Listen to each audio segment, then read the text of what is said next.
Hey guys, hope you are well. Today's another day in the birth center.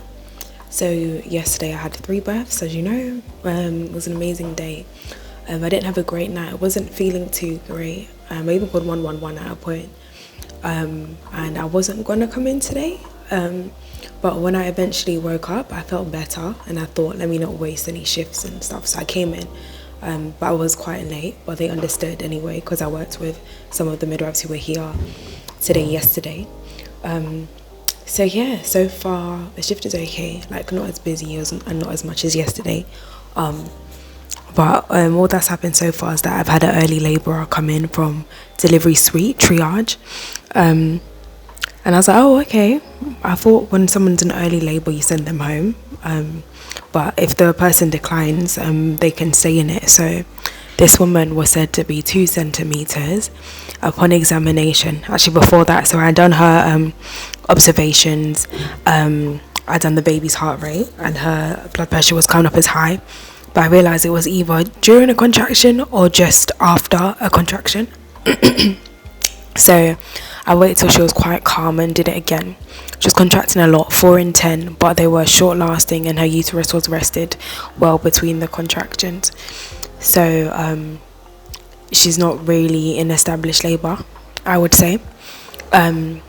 So yeah, the midwife did her examination. No, we gave her dihydrocodeine, which is stronger than cocodamol because it contained more codeine inside it. So cocodamol has 20 and dihydrocodeine has 30, so we thought that would work better for her.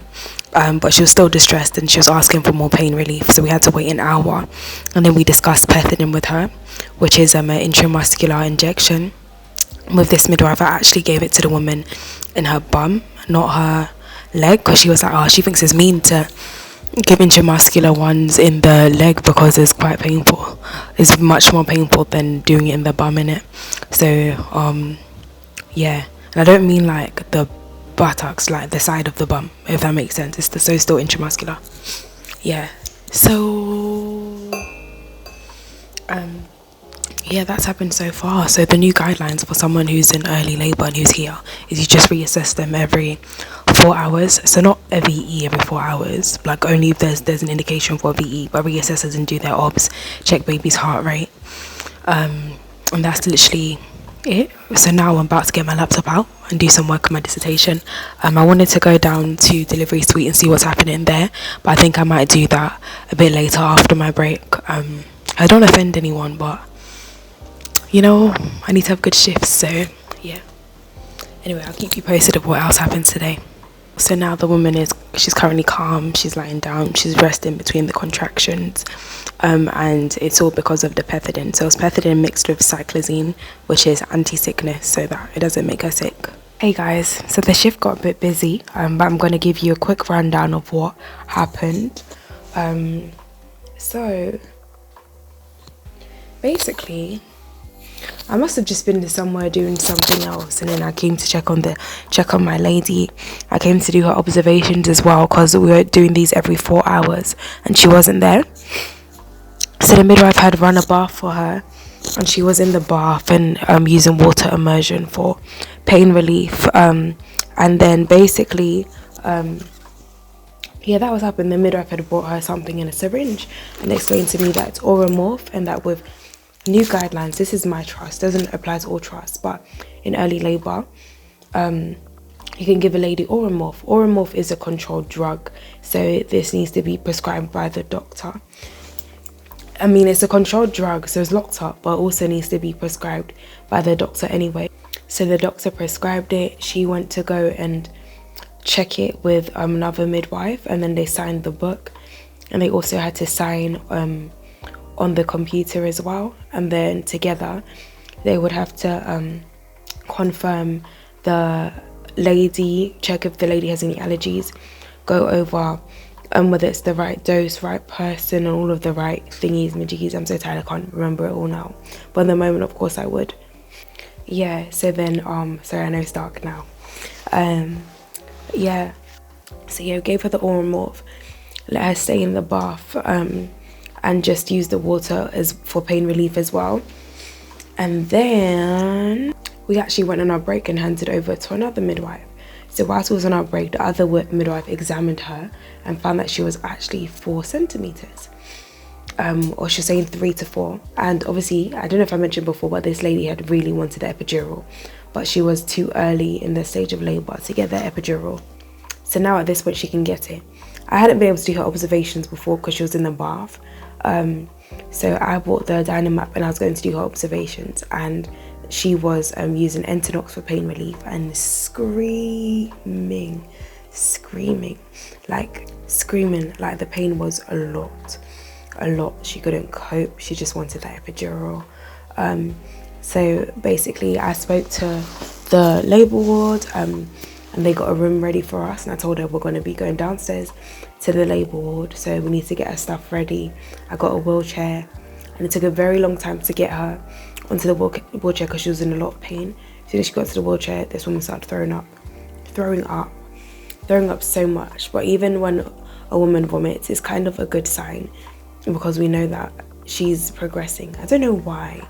I need to look into the physiology of it, but it's like she's definitely progressing. I don't know if it's because of the uterus contracting and everything moving and stuff causes that reflux, but yeah.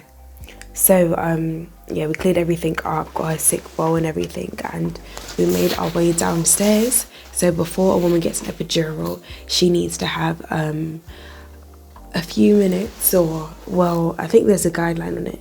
Well, most midwives I work with have at least half an hour's worth of a C.G trace, because with an epidural you need continuous monitoring anyway. Initially she didn't need that, but yeah, so we put her on the C.G and I done her observations. Everything was fine. Her blood pressure was quite high, but it's because she was in pain and distressed and contracting, and I didn't take the blood pressure while she was contracting, but it was still high. But with high blood pressure, the epidural helps anyway, so it wasn't a major concern, to be honest.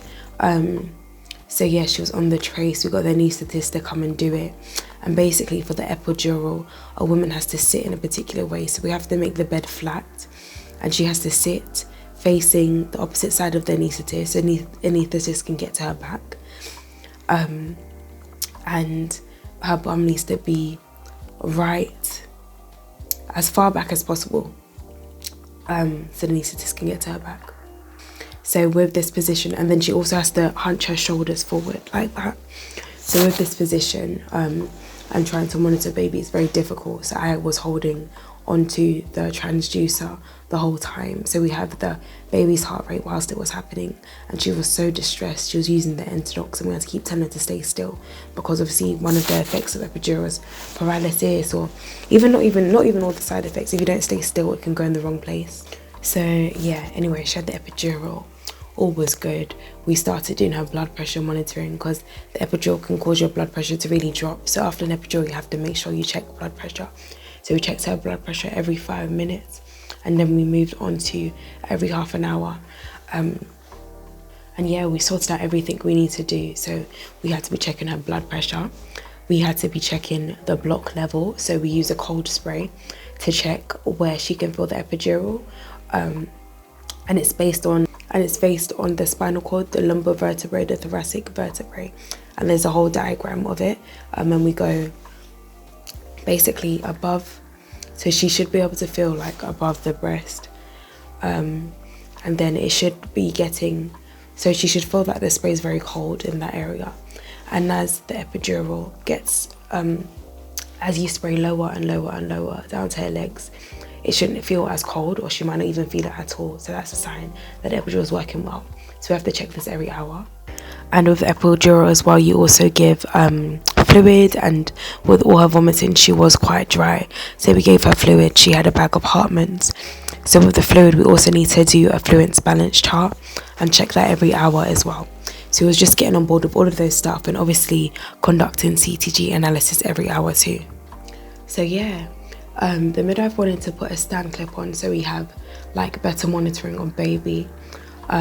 So she did that, and as she did that, she gave the woman an examination. This was after we saw that the epidural was working effectively, and she was much calmer, like a different person. So then I examined her afterwards, as she had the epidural with her consent. Midwife was like, yeah, this is the easy one, like just make sure you feel properly around baby's head, and that I shouldn't worry about the position of baby, but I should just try and get the right dilatation. So I tried, I felt all around baby's head, but I couldn't feel any cervix. So when she asked me, I was like, I can't feel it.